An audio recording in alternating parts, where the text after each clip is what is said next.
The following is brought to you by Bleacher Report. If you guys want to check out my live post-game reaction show, make sure to have the Bleacher Report app downloaded and ready to fire up right after the game. You'll find me in the Chargers section. Bolt up. Well, kia ora, good afternoon, Chargers fans of America, Chargers fans of the world. Let's have some draft conversations today.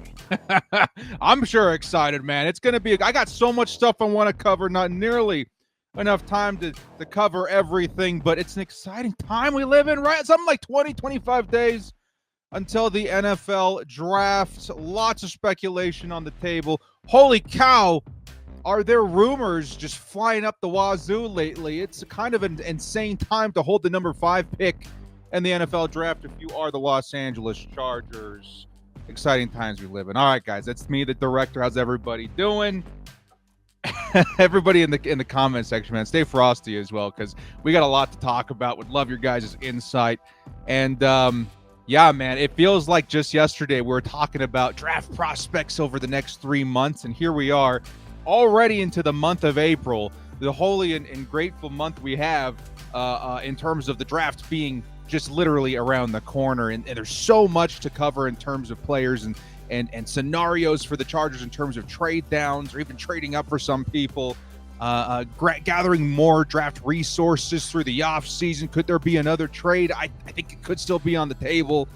Lots to cover in today's video. So hope everybody's doing well. Sit back, put your feet up, and enjoy yourself as we break down some of my updated Chargers draft targets and even trades at this point. All right. So first off, we kind of have to go over what the newest, gab is in the NFL. Some of the newest gossips and rumors that we're hearing in terms of the Chargers' 5th pick, especially concerning the picks in front of us lately, man. The Bears, the Commanders, the Patriots, and especially the Arizona Cardinals really kind of hold our fate in their hands. A lot can change depending on what the Arizona Cardinals decide to do. And that's why I think the Chargers need to have a whole bunch of scenarios in preparation for these different like trades and stuff possibly going down, because there is quite a few number of things that could happen. Now, first off, some of the rumors that we're hearing, word on the street, Arizona does have a huge chance of trading down. We've heard a lot of rumors. Again,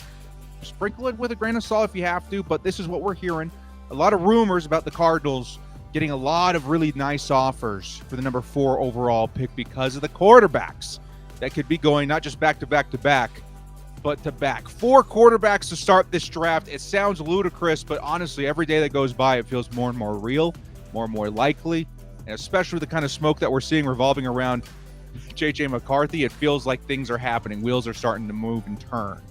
And a big trade partner that we're hearing a lot of stuff about, the Minnesota Vikings, have already started making moves to better strengthen their draft position, and certainly with the package that they can offer in terms of compensation. Already holding the number 11 pick. They added the number 23 pick in the first round, which I have to imagine is ammunition to trade into the top 5 in order to select their quarterback.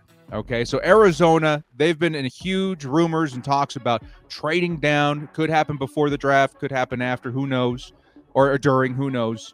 But that is a huge possibility. And again, if quarterback goes back to back to back to back, the Chargers in some way, shape, or form have the actual first pick in the NFL draft this season. Something that Coach Harbaugh talked about not too long ago. If you think about the 24 draft, we really have the number 1 pick considering how many quarterbacks are going to be going off the board. It really is a true sentiment. It is. And quite honestly, it's quite shocking to see the way things have gone down. I would say in part to Coach Harbaugh's influence. Would you say? I mean, this is something that honestly, not a huge Michigan guy. Followed, the Niners for a little while under his regime back in like, what was it, like 2013, 2014. Either way, we know that this guy's a strategist, okay? Even when signing with the Chargers fans were following this narrative very, very closely. It seems like the strategy was always in play, right? Using leverage between Michigan and Los Angeles and even other aspects of it. Like, it felt like this man was really playing the long con, right? The same thing can be said right now. Coach Harbaugh has slowly but and surely and persistently been knifing this opinion throughout the league that J.J. McCarthy could be the number one quarterback of this draft class. Now, I feel that that's still not the case. I think most people, especially back when we heard it, I think it was unveiled in the Rich Eisen show a couple of months ago, back when he was first hired. We all thought it was crazy, right? Ludicrous. At that point, I think he was like a top 25 pick, maybe. Later first round is what we were thinking for J.J. McCarthy. But Coach Harbaugh, and I have to feel that this is part of it, okay? It's speculation on my part, I get that. But Coach Harbaugh, in really talking up this kid, may have had a part to play in the fact that J.J. McCarthy is now being talked about as a top 5 dude in the NFL. Can you believe that? Top 5? J.J.? Now, granted, I'm not, again, a huge Michigan guy. Like, I haven't watched all the games and stuff like that, but I've watched a few considering some of the prospects that could be coming to the Chargers. Certainly watched, the championship game. McCarthy seems solid. He really does. Does he seem like a first-round talent? Sure, right? I just don't know if I personally see him in the top 5. So the fact that we're seeing him there benefits the Chargers tremendously in our draft position because, again, talent's going to fall to us, but also kind of shows me that maybe Coach Harbaugh, even behind the scenes, right, has some pull, which is kind of cool to see, right? It's I don't know, it's awesome. JJ McCarthy right now flying up draft boards.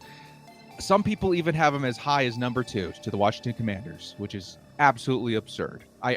Good on you, Coach. Good on you, man. This is going to cause talent to fall, and not just talent in terms of like receiver to the Chargers, but other quarterbacks are starting to fall because of this, push by JJ McCarthy. Jaden Daniels, Drake May, one of these guys could be available at picks number 4 or 5. And again, talking about the Chargers at number 5, that's a huge benefit to us because somebody out there is going to be like, I like JJ. I guarantee you there's at least one team out there that's like, I like JJ. I think he's solid, but we have Drake May well ahead of him, or even Jaden Daniels well ahead of him. And the fact that he's available at 4 and we're needy, at quarterback at that position for this team, we got to talk about trading up all of a sudden. We got to get the Cardinals on the phone. We got to get the Chargers on the phone. One of these guys slipping is a huge, huge deal. So all of a sudden, teams that are desperate to trade up, especially the New York Giants and the Minnesota Vikings, are going to start blowing up the phones. There's even talk about the Denver Broncos and Vegas Raiders could even be sneaky possibilities to trade, even with the Chargers, which is a hugely risky thing to do for both sides, but it usually means that the person that you're trading up with is going to need a lot more compensation. We'll talk about that in just a second. So probably the biggest headline of today's video, with the updated draft targets and trades and stuff like that, Marvin Harrison Jr. is officially on the table for the Bolts. Okay, whichever way you slice it, the possibility of 4 quarterbacks going, in the first 5 picks, in the first 4 picks, it could happen. It very well could happen.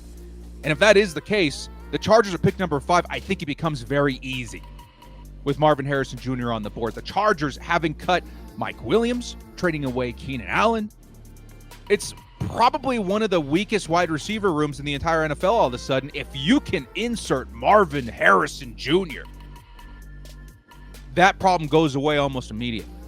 Marvin Harrison is going to be a very, very special talent in this league for years and years to come. A lot of people comparing him to the great Larry Fitzgerald. If the Chargers get Larry Fitzgerald, it's GG's in the chat, baby.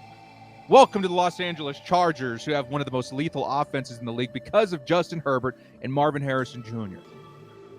Now, there's a big debate, especially on social media. I see it a lot on Twitter and X, as to who's the top dog in the big 3. I like to call them the big 3 because this is one of the most talented wide receiver classes I've ever seen. Headlined by Marvin Harrison Jr., Malik Neighbors, who's an exciting talent as well, and Rome Odunze. Okay, all 3 of these guys should be on the table for the Chargers. Okay, I would assume Neighbors and Harrison if the Chargers stick and pick and one of them's available at 5. But if there is a scenario, if Neighbors and Harrison get drafted before or whatever, maybe even Neighbors and Odunze are available, Odunze is firmly on the board for me, and he's a fantastic talent for the Chargers as well. Either way, I think at this point, with all the talk that we're hearing about quarterback, I think one of the big 3 is going to be available to the Chargers. And I think at this point, it's one of the most likely things to happen at pick number 5 if we are to stick and pick. I think the Chargers take a wide receiver. I think Marvin Harrison Jr. is much more likely at this point. If I were a betting man, however, and if you're like, Director, gun to your head, who's available at number 5 and who are the Chargers picking? I still think I'm going with Malik Neighbors. which is interesting because Roma Dunze kind of is maybe a better fit for the Chargers if he were to be on the board, be more of that X receiver role kind of guy. They have a lot of similar qualities. Sure, they do things different. I would certainly say Malik Neighbors is a bigger, play guy, explosiveness, yak guy. He's the kind of element the Chargers haven't had on their team in a very, very long time. In terms of like that explosion and big playability, I think the last guy I can remember the Chargers having even close to that was probably Darren Sproles, right? The lightning bug. Anytime that man had the ball in his hand, you thought there was a good shot of the Chargers scoring on that drive. The same can be said about Malik Neighbors in this system. It would be nuts. It would be absurd. And that's the kind of talent I would love to see on the Chargers this year. And again, I think that's the most likely outcome as of right now. But one of the big three, especially Marvin Harrison Jr., would be super, super exciting. Okay? Now, there is talk on the side as well. I know a lot of people, especially other teams, pushing this narrative on the Chargers. Jim Harbaugh smacking his lips at this offensive line class, man. He's going to go, Joe Alt at 5, or God forbid at 5, a guy like J.C. Latham. Which is not to say these guys aren't great. They are fantastic. Joe Alt may be one of the best offensive linemen to come out of the draft in very, very many years. It's awesome. It's awesome. But I'm not buying it at pick number 5. I agree with the opinion on the internet that Jim Harbaugh is going to draft some offensive linemen. It's going to happen. It's the way it is. And it's going to be great for this team ultimately because you are switching from, more of a zone system and run blocking to a very much so power, right? You're going to be this more bullying at the line of scrimmage, forcing your will upon the defense, ground and pound, kind of punch you in the mouth sort of football, which is exciting, right? It'll be more balanced because there's definitely going to be some passing involved if you have Justin Herbert, but it's exciting to think about. You need to build that system. I just don't think I see it in the top 5 picks. I think, quite honestly, when you're talking the kind of talent at wide receiver we're seeing there, you kind of have to go in that direction. Not to mention that both Jim Harbaugh and Joe Hortiz, the Chargers GM, in their time in the NFL, especially Joe Hortiz with the Ravens, when it comes to building an offensive line, they've done some of their best work in the middle rounds. I'm talking 3 and 4. Like some of the best offensive linemen for the Ravens came in the middle rounds. And when you're talking about the 2024 NFL draft in particular, this class, it is so deep that I think these guys are chomping at the bit to get some value in those rounds at offensive line. I really feel that that's kind of the way they're going to be going. And that's something that would get me very excited because you get some value in the first couple of rounds in terms of skill position. And then the middle rounds, I feel very good about some of the tackles there, just me personally, as some, fan on YouTube, guy that watches a little bit of tape here and there. Like, if it gets me excited, offensive line, hard to get excited about. If it gets me excited, I can't imagine what Harbaugh and Hortiz are thinking out there. Not to mention Jim Harbaugh's got a front row seat to all these guys, recruits, I even hear, and I saw some stuff on Twitter about him trying to recruit Marvin Harrison Jr. to the Michigan Wolverines not too long ago. Right? He knows these guys better than maybe any coach in the NFL right now. It's kind of the Pete Carroll effect. When Pete Carroll came into the fold with the Seattle Seahawks, man, did they go ham, getting tons of value. I think the Legion of Boom was partially built on those value picks because of Pete Carroll's perspective of those drafts. Very interesting stuff. And now Jim Harbaugh has the opportunity to do that for the Chargers. Okay? So first round to me kind of feels pretty set. I feel pretty good about one of the big 3 at wide receiver being the pick for the Chargers at number 5. But there are some trade down scenarios I think the Chargers need to explore. Okay, so first off, I'm going to say if we stick and pick, if the Chargers have number 5 in this draft, some of the guys that we're definitely targeting, certainly Marvin Harrison Jr., Rome Odunze, Malik Neighbors, I think one of those is certainly set. But in the first round, it doesn't really end there for the Chargers because of how prime that trade down situation could be for the Bolts. This draft is very talented, hugely oversaturated with quality players. I feel like a trade down here is actually not a bad idea too. Some people would disagree. If it were me, personally, I'm sticking and picking. I'm grabbing one of those elite 3. But I can certainly see the benefit of trading down as well. Because there's going to be a team that wants a Drake May, that wants a Jaden Daniels, that wants a J.J. McCarthy. And if you can get like 2 first-round picks and change, you have to explore that. So some of the examples I have put in place here, if the Chargers were to trade down, I have Minnesota receiving the Chargers pick at number 5, and then the Chargers in return, and this is the kind of return we're talking about for a prime position. There's a thing called quarterback tax in the NFL as well. For trading up for a quarterback, it's usually skewed in favor of the person giving up the high pick. Does that make sense? You're going to get more for that because it's a quarterback. I have the Chargers receiving picks 11 and 23 from the Vikings, as well as a 2025 let's be honest, third or second round pick. Some people are even saying another first round pick in 2025, which would be nuts. 3 first round picks. I think they take it and they run to the hills with it, and they have so much fun with those picks in the next couple of years. That would be exciting. That's one possibility. Okay, even if we were just to get 11, 23, I think I would be pretty good with that as a fan, right? 2 first round picks in this class. That's exciting. Another example I have are the New York Giants. A lot of people push back on me with this. Like, director, why would they trade with the Chargers? They know we're not going to take quarterback. Why in the world would the Giants trade up one spot for a QB if they know we're taking, if Malik Neighbors is still there?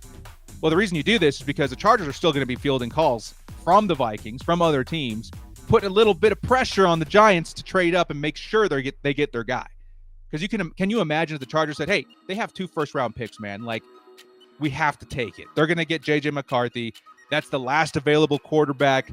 Giants are kind of left empty-handed. It's a worst-case scenario for New York, right? The only way they secure that for themselves is if the Chargers say, hey, we really want one of these top 3 wide receivers. Neighbors and Odunze are still there. If you guys want this quarterback, come get him.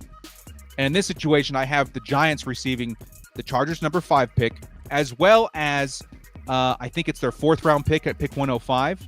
And then the Chargers receiving the 6th pick, in which they're going to use to get Malik Neighbors, right, or Rome Odunze, as well as the 70th pick. So in this case, the Chargers turn one of their extra 4th round picks into a 3rd round pick, right? Not a huge price tag to move up one spot for a quarterback especially, but it's something that feels pretty realistic, where the Chargers get their guy anyway, and then the Giants get their quarterback without the sweat of, the Giants or the Vikings are coming to take that pick.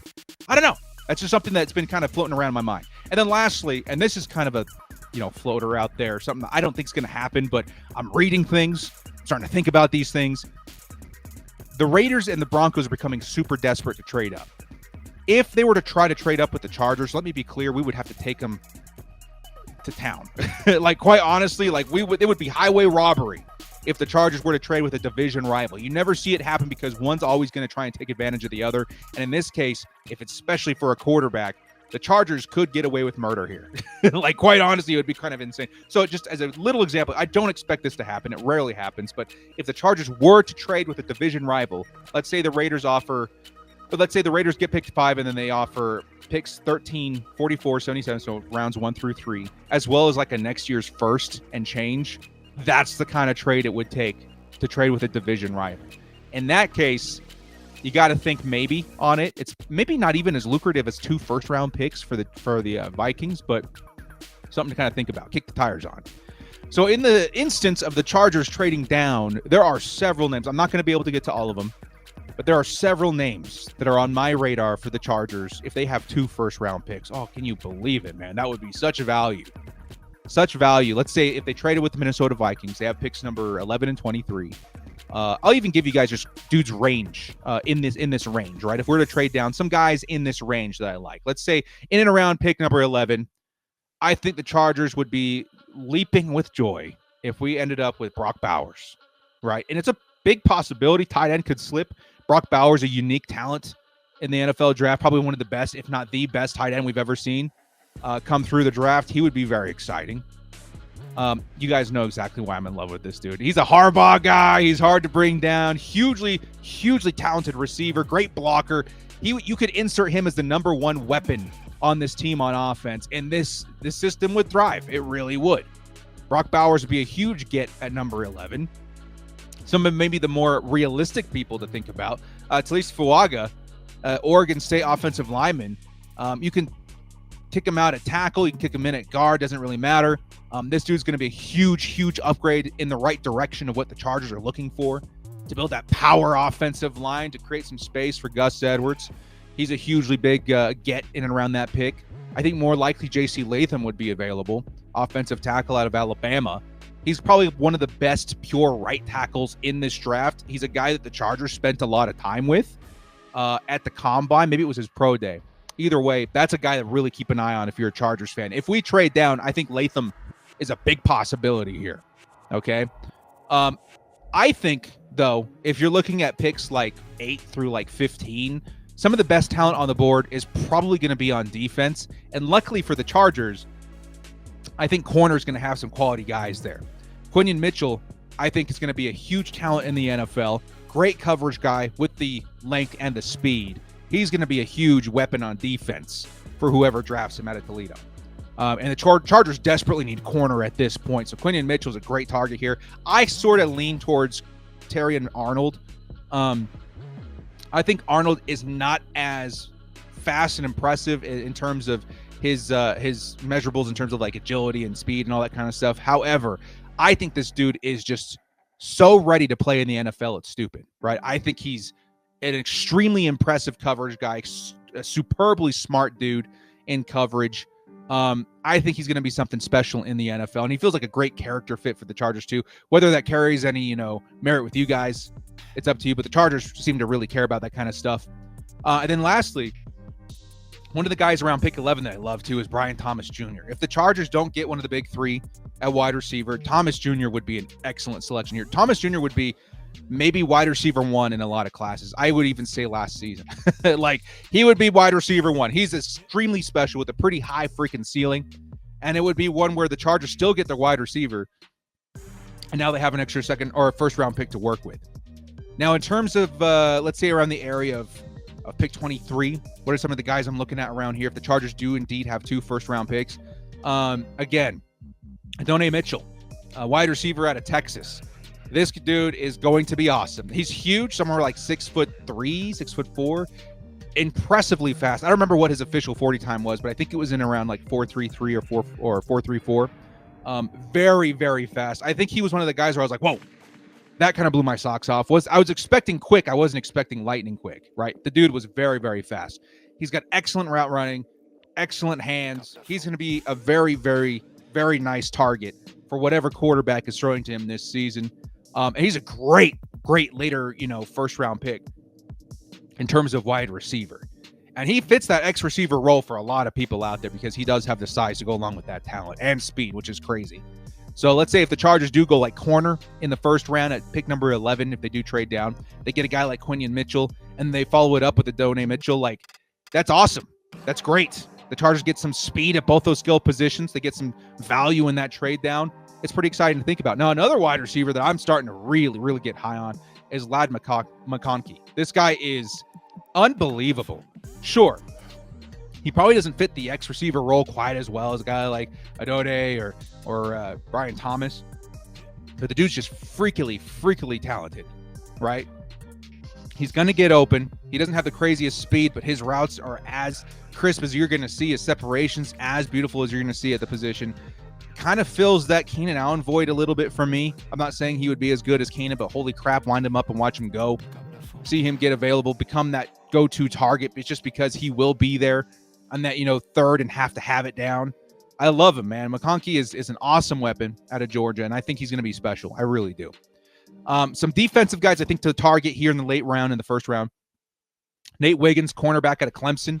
He may be slipping a little bit because of the injury concern. The dude ran the 40, and I think he ended up hurting himself. A bit of a flag there if you're a Chargers fan, but quite honestly, the dude's like, 6'2", hugely fast. He ran, the fastest 40 for all the corners this year? I don't remember the official time. I think it was like 4.29 or something ridiculous. He would be awesome. He'd be a great pick there. He's also awesome in coverage. Just a little bit of concern around his size in terms of his lankiness a little bit, which is something the Chargers would have to look at. Kool-Aid McKinstry, maybe even more so that I like at this point. Dude's been sliding for a while, but man, this is a very smart, intelligent football player in coverage. Those Alabama corners just feel very, very nice out there. And this would be a big value for him in the first round. Some people even see him slipping into the second round, which I don't know if I see that, but it is something to think about. And then finally, a guy like Byron Murphy or Newton, one of those defensive linemen, would be very exciting for the Chargers at that point too, because I do think a defensive lineman's going to be taken. I should have written one down later on the list, but I'll remind myself later there. Byron Murphy would be an awesome talent out there as well. So those are some of my first round guys. Big list there, but quite honestly, with the Chargers' possibility of trading down, it's a good idea as a Chargers fan to kind of wrap your mind around some of the mid to later round guys or later pick guys if the Chargers do decide to take a trade package for the number 5 pick. Now, as for second round guys, and these are guys that I think, whether you trade down or not, are dudes that I want to be targeting. Okay, and this is kind of where I start to insert the narrative of, I don't think we're going offensive line in the first round. Well, boy, howdy, I like some guys starting in the second round. Quite a lot at some value. a guy that I'm hearing a lot about that I wasn't really thinking would be available in the first round, but I'm hearing a lot of talk that he's sliding into the early second round, which is a very advantageous spot for the Chargers with the number 5 position. They're going to be at the top of every single round, and you're going to see some value slide to them in every single round. A guy I see that could easily happen with is Jackson Powers Johnson, center out of Oregon. The dude's special. He really is. If you're looking for that centerpiece of the offensive line, if you're Jim Harbaugh and Greg Roman operated offense, right, you want Jackson Powers Johnson at the center of your line. This kid is special. He is freaky. He's got the power, as his name implies. He's got the intelligence as well, dude. Like, this man can be a leader. These next two guys could be a leader at the center of that line. Very impressive stuff. Very impressive stuff. And quite honestly, one that if he is available at pick number 37 for the Chargers, I'm taking that and I'm running to the hills with it. Like, he's such a special prospect at center that it's definitely worth the higher pick, even in the first round, if you ask me, in the later first round. He's going to be awesome. So if he's available there, I'm definitely hitting on that.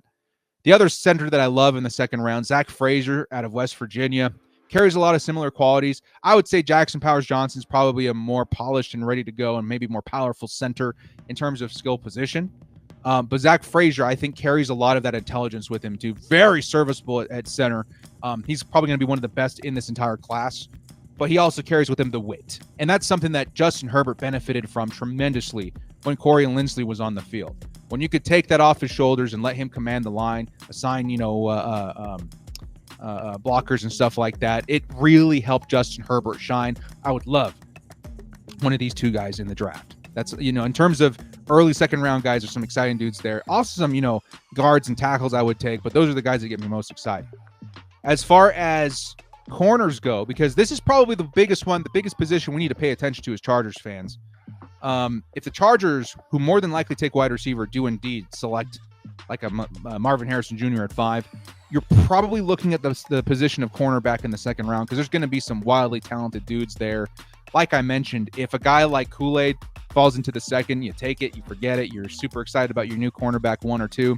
But the other guys I love here, Kamari Lassiter, dude. This guy's an awesome talent. He can play outside, inside, great coverage. Really no weaknesses, right? In terms of where you can play him. He's very scheme versatile. You put him in any system, and he's going to thrive. The Chargers will get a lot of use of him. I would say even on the outside in this system, he would be fantastic. You could even throw him in on the outside so you can bump Asante Samuel Jr. into the slot a little bit more if you have to. I think they want a different kind of player in the slot for this system, but Lassiter would be an awesome talent there. But if you were to ask me a dude that I'm really kind of starting to fall in love with in the second round, some people say it's even a little bit high. I need Mike Sainristil still on this team, dude. Cornerback out of Michigan. I just honestly, the more I look into him, the more I can't believe how perfectly crafted he is for this defense. And it's for a reason. We got the defensive coordinator out of Michigan this year, Jesse Minter. This dude was handcrafted by Minter for this defense, and it shows. Now, yes, Sainristil is primarily just going to be a nickel corner in this league. I think you could throw him on the outside if you need him to, and he would be fine there. But this dude is one of the more physical, fast, and freaky in terms of his athleticism you're going to find in the draft in terms of corner. He's awesome. He would take that slot position and just really go to town with it. And in terms of run defense, I know that's going to be very important upgrades to this team. He just feels like a great pick for the Chargers. So I would say corner is a huge, huge priority for this team. Sainristil is kind of climbing as my number 1 choice, even as high as 37, because of the perfect fit and the talent there at nickel, which is, let's be honest, it's not the same league as it was 10 years ago. Nickel's more of a primary defensive position that you're going to see on the field more than likely than not. So let's get excited about that name. Other guys that we'll kind of glaze over as we're running out of time here. Roman Wilson, wide receiver out of Michigan. A couple of Michigan guys I love there. If you decide to go with an outside guy or even a tight end in the first round, definitely look at Roman Wilson to be your slot dude. Super fast, crisp route running, awesome hands. If it weren't for this talent of wide receiver in this class, he would easily be a first-round pick. He's amazing. You can say a lot of similar things about Xavier Legette. If you need a slot guy, it's Roman Wilson. If you need an outside guy, go Xavier Legette, man. Or Leggett, however you say it. This dude is crazy on the outside. Reminds me so much of Mike Williams and those big plays that we saw for so many years in Los Angeles. but you add on top of it like some crazy speed. I don't remember what he ran. Was it a 4.39? It was in the 4.3s. Dude's crazy fast, big playability. He's an outside guy. I would say even a value in the second round because of that skill set. He's going to be great. And lastly, a guy that I want to skim over a little bit. We haven't talked much about this guy, but the possibility's there all of a sudden. Jatavian Sanders. Dude's, again, in terms of playmaking from any position, I think Sanders is going to be one of the best at the tight end group outside of Brock Bowers, of course. Sanders is awesome. He's got some nice speed on him, some nice size. And he was just kind of this big play guy in Texas, dude. I think he would be an awesome selection in the second round, especially if the Chargers, and this applies to all these players, if the Chargers were to trade down, right? Everyone's saying trade down, trade down, trade down. Yes, you can convince me the first round if you get a big monster package like the Vikings are offering. But I think more than likely the Chargers stick and pick in the first round, and we trade down in the second round. Because you can still get a big value at guys in the second round while also adding an extra third or fourth round pick. Maybe even turning a fourth into a third. I don't know how the compensation would work. But if you trade down, you can still get a guy like Roman Wilson. You can still get a guy like Mike Sanders still. You can still get a guy like Zach Frazier. If we were to trade down, it kind of seems like the most intelligent way to do that is in the second round. I like it. Finally, some guys we'll skim over here. In the third round and beyond, I didn't write them down, but I wanted to start with this. Chris Jenkins, defensive lineman, Michigan. Dude is nuts. He's freaky strong. He has to work a little bit on certain traits. I don't remember was the run or the pass. I think it was the pass that he needs to work on a little bit. But he's got some awesome potential in the NFL to be that dude in the middle of a defensive line. Another Michigan guy I love, Junior Colson, linebacker, again, out of Michigan. Great coverage guy, great versus the run as well. Maybe not as fast as a Peyton Wilson, a middle linebacker, but the dude is as reliable in coverage as he is as a traditional linebacker, shooting the gap and finding those running backs. It's a great pick there in the third round, if I'm being honest. T'Vondre Sweat, another defensive lineman, this time out of Texas. This dude's just a monster. He reminds a lot of people of Vita Vea, which is certainly exciting. The Chargers would love their version of Vita Vea.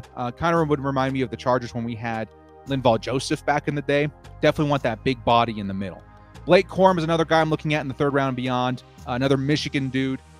Maybe not one of my favorite running back prospects of this draft, but he would fit this system beautifully. Maybe not the biggest speed, maybe a little bit slow, after, making his initial move at the line of scrimmage, but he does make those moves, right? He will generate yards. In terms of finding the gap and being that intelligent running back in terms of vision, Corum's one of the best. And he's got some shifty moves.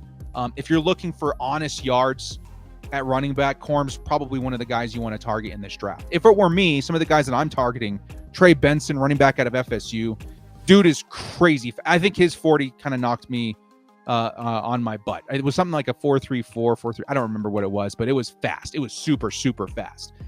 He also carries with him the size, the prototypical size that you're looking for at running back. The speed is insane. And the big playability. That's kind of what I want in the complement back to Gus Edwards. You got Gus Edwards for those honest and hard and punching the mouth style football yards. And then I want a guy with some speed and some big playability. Trey Benson's certainly a dude there. Ray Davis is another option I'm starting to look at. Great option in terms of a complementary back. He's an insane receiver from the running back position. He's got some awesome moves at the line of scrimmage as well. Again, maybe not the breakneck speed, but certainly the talent is there. Marshawn Lloyd's another guy. I think he's met with the Chargers. A couple of USC guys have. He's also an awesome talent. He's a cannonball at the line of scrimmage. He's got some great upside everywhere. So I think all those running backs would be exciting. The Chargers certainly going to value the position going forward. Do they take a guy from this class? I think it's possible. But I also think it's possible they wait. Maybe they get like a later round guy this year and they wait to go a little bit higher into next season. I think Donovan Edwards, the other running back in the Michigan program, better fits what the Chargers are looking for. Imagine having two Edwards on this team. Donovan Edwards is a monster, and I think that's the kind of guy that you're going to be seeing in 2025 rather than some of the guys I'm seeing in this class. All right. Finally, some of the last guys I want to mention, again, the third round and beyond is where the Chargers, I expect to do some of their best work on the offensive line. Some of my favorite guys out there, Matt Gonsalves off the top of my head. He would be a huge value in and around 3 and 4. Blake Fisher, I think, is a guy the Chargers have been looking at. Don't quote me on it, but it's certainly the kind of guy the Chargers should be looking for in the 3rd and 4th round. Tackle out of Notre Dame. Dude's huge, fits the new offense. He'd be an awesome pick there. Dominic Puny is another dude that I love on the offensive line. Hugely versatile, can play all positions out of Kansas. He's going to be one of those prototypical, like, this is the kind of guys I'm looking for in the middle rounds. I do expect the Chargers to hit on one of them. All right. Lastly, Max Melton, cornerback out of Rutgers. If you're still looking for a slot corner at these rounds 3 and 4, Melton is an awesome option there. At wide receiver, if you're looking for another wide receiver, and let me be clear on this, the Chargers, I think, have a huge possibility of double dipping at the position. If you're still looking for a wide receiver in and around these rounds, there's 2 guys I love. There's several, I should say, but a couple guys I'll highlight. Brendan Rice, a dude that's already met with the Chargers. I know that one for sure. That carries some serious upside. Again, he's not going to kill you with the speed. Maybe struggles in separation a little bit, but my goodness, can this guy run routes? My goodness, can this guy, yes, in certain situations, just get open. Feels like a very reliable kind of guy you're going to find even in the 3rd and 4th round, more likely. And then if you're looking for another slot guy, Malik Washington out of Virginia. He's not Malik Neighbors, let's be honest, but the dude is crazy flashy from the slot. In terms of big playability, his short area quickness, his agility, his burst, it's insane. But quite honestly, his size really limits him to the slot. If you're willing to do something like that, which I think the Chargers would be, Washington would be an awesome pick there. And then lastly, a guy that I think the Chargers need to pay attention to. A couple of them, I think tight ends in this range feel very Harbaugh, but probably the best one in my opinion is Cade Stover, tight end at Ohio State. The dude just screams tight end 1 potential in the future. We see a lot of really big tight ends come from these rounds, right? And it just feels like Stover's one of those dudes. I don't particularly love this tight end class. It's not like popping off the page for me, but Stover kind of feels like outside of Brock Bowers and Jatavian Sanders, in the later rounds, he feels like that dude that could develop into a tight end 1. He carries all the traits that you're looking for. He's big, he's strong. He's got those hands. He's really great in blocking in terms of run blocking, even pass blocking. He's just an awesome all-around tight end. And the Chargers would love to target in the 3rd round. Some people would say, no, we don't need him because we already have 4 tight ends or 3 tight ends. So I think Stone Smart probably back to the practice squad. What do you have at that point? Will Dissly, Donald Parham, Hayden Hurst. I think 4 tight ends is what you're going to end up with, and I think one of them is going to be a rookie. All right. And that's going to do it for me on this stream, guys. We're out of time here. There's still several talented, players scattered throughout this draft. Huge opportunity for diamonds and gems this season, right? You're going to find some huge value in the 4th and 5th round. I would say maybe 4th and 5th rounds where you start to see things maybe, cool down a little bit. But this class is certainly very, very special. And I do think that the Chargers have a big opportunity to turn things over into a new light this year. And what I mean by that is we have some different looks coming, right? We got a new offense, more power run/run balance, which I think we're going to see a lot more of. On defense, it's going to be very reminiscent of the Ravens and the Wolverines. Things are changing, and we are very blessed, if I'm being honest, in having a draft class this influential to the success of this team later. We got to get it right. So a lot of pressure to get it right, but honestly, things are set up very beautifully for the Chargers to have some success this year. All right. So shout out to you guys in the chat here. Will this be posted on YouTube? No, but you can catch the replay here on Bleacher Report. I would love to trade back with the Vikings, pick up their 2 first-round picks. Yep, I think that's a great option there from Jam. And then HWV says, can't wait for the draft. Me too. And then Esoc says, yeah, I like Marvin Harrison Jr. as a top pick. Otherwise, it's Neighbors. Much of an upgrade. Would have gotten Flowers if we had picked him up. Yeah. So there's a lot of awesome things already set up for the Chargers this year. So it's an exciting time. Well, guys, thank you so much for joining me here on Bleacher Report. If you did enjoy this, hit us up with a follow here. We'll be up with more content as the offseason rolls on, getting very close to the draft. It's a very exciting time to be alive. Chargers fans praise the day, every day that we get closer to the potential of Marvin Harrison Jr. on this team, or even a crazy value at wide receiver or trade downs. As we do approach that. Guys, again, thank you for joining me. We'll catch you next time. As always, bolt up and stay frosty.